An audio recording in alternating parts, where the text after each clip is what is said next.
Hello friends, welcome to secret of சமையல். இன்றைக்கி நம்மளோட சேனலில் நம்ம பார்க்க போகிறது ரொம்பவே ஈஸியான ஒரு அரேபியன் பிரெட் புட்டிங். செம்ம டேஸ்டியாக இருக்கும், செம்ம க்ரீமியாக இருக்கும். சரி வாங்க வீடியோக்குள்ளே போய் சூப்பரான இந்த அரேபியன் புட்டிங் எப்படி செய்யலாம்னு பார்க்கலாம். ஒரு கிண்ணத்தில் 1 டேபிள் ஸ்பூன் அளவுக்கு கஸ்டர்ட் பவுடர் சேர்த்திக்கோங்க. உங்களுக்கு என்ன ஃப்ளேவர் பிடிக்குமோ சேர்த்திக்கலாம். வெனிலா ரொம்ப நல்லாயிருக்கும். இது கூட ஒரு 1/4 கப் பால் சேர்த்து இதை கலந்து வச்சிடலாம். நல்லா மிக்ஸ் பண்ணி வச்சுக்கோங்க. கட்டி இல்லாமல் கலந்து வச்சுக்கோங்க. இது இருக்கட்டும். ஒரு பேன் அடுப்பில் வச்சுக்கோங்க. இதில் ஒரு 1/2 கப் அளவுக்கு பால் சேர்த்திக்கலாம். இப்போ இந்த பாலை நம்ம காய்ச்சிக்கலாம். இது ஆல்ரெடி காய்ச்சி ஆறின பால் தான். நம்ம திருப்பி இதை சுட வச்சுக்கலாம். பால் கொதிக்க ஆரம்பிச்சிருச்சு. இப்போ ஃப்ளேமை கொஞ்சம் மீடியமுக்கு வச்சுக்கோங்க. இப்போ நம்ம கலந்து வச்சிருக்கிற இந்த கஸ்டர்ட் பவுடரை நல்லா ஒரு தடவை மிக்ஸ் பண்ணி விட்டுட்டு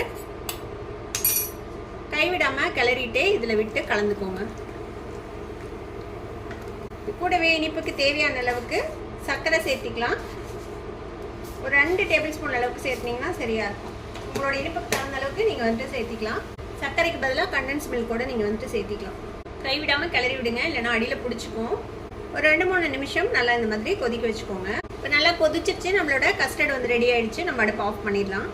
ஒரு 1/4 கப் அளவுக்கு ஃப்ரெஷ் க்ரீம் எடுத்து வச்சுருக்கிறேன். இது நான் வீட்டில் எடுத்து வச்ச பால் எடுத்து வச்சுருக்கிறேன். இது கூட நம்ம தேவையான அளவுக்கு கண்டென்ஸ் மில்க் சேர்த்திக்கலாம். ஈக்குவல் குவான்டிட்டி சேர்த்திங்கன்னா சரியாக இருக்கும். 1/4 கப் அளவுக்கு கண்டென்ஸ் மில்க். இதை நல்லா மிக்ஸ் பண்ணிக்கலாம். இது ரெடி ஆகிடுச்சு. இதை வச்சுக்கோங்க. இப்போ மில்க் பிரெட் எடுத்துக்கோங்க. நான் ஒரு 6 ஸ்லைஸ் எடுத்துருக்கிறேன். இதில் நீங்கள் எடுக்கிற டிஷ்ஷுக்கு தகுந்த மாதிரி பிரெட்டை கட் பண்ணி போட்டுக்கோங்க. இப்போ இந்த பிரெட்டுக்கு மேலே நம்ம ரெடி பண்ணி வச்சுருக்கோம்ல இந்த கஸ்டர்ட் மில்க்கு, இதை இது மேலே ஊற்றிக்கலாம். சூடாக இருக்கும் போதே ஊற்றிடுங்க. அப்போ தான் பிரெட்டில் நல்லா ஊறும்.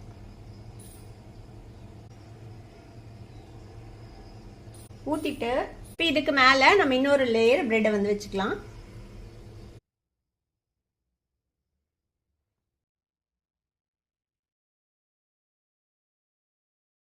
மீதி இருக்கிற இந்த கஸ்டர்ட் பாலை இதுக்கு மேலே ஊற்றிடலாம்.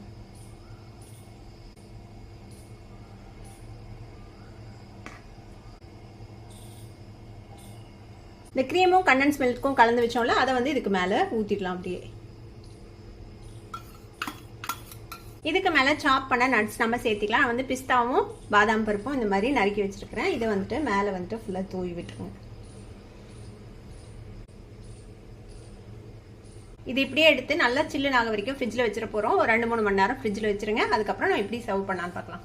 ஒரு 2 மணி நேரம் ஃப்ரிட்ஜில் வச்சு எடுத்தாச்சு. நல்லா சில்லுன்னு ஆயிடுச்சு. நல்லா செட்டும் ஆயிருக்கும்.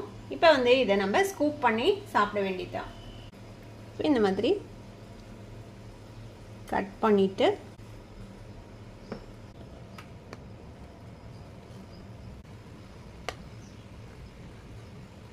இது கூட இன்னும் கொஞ்சம் நம்ம இந்த மேலே போர் பண்ணி சாப்பிட வேண்டியதுதான். ரொம்ப ரொம்ப ஈஸியான ஒரு சூப்பரான டெசர்ட்.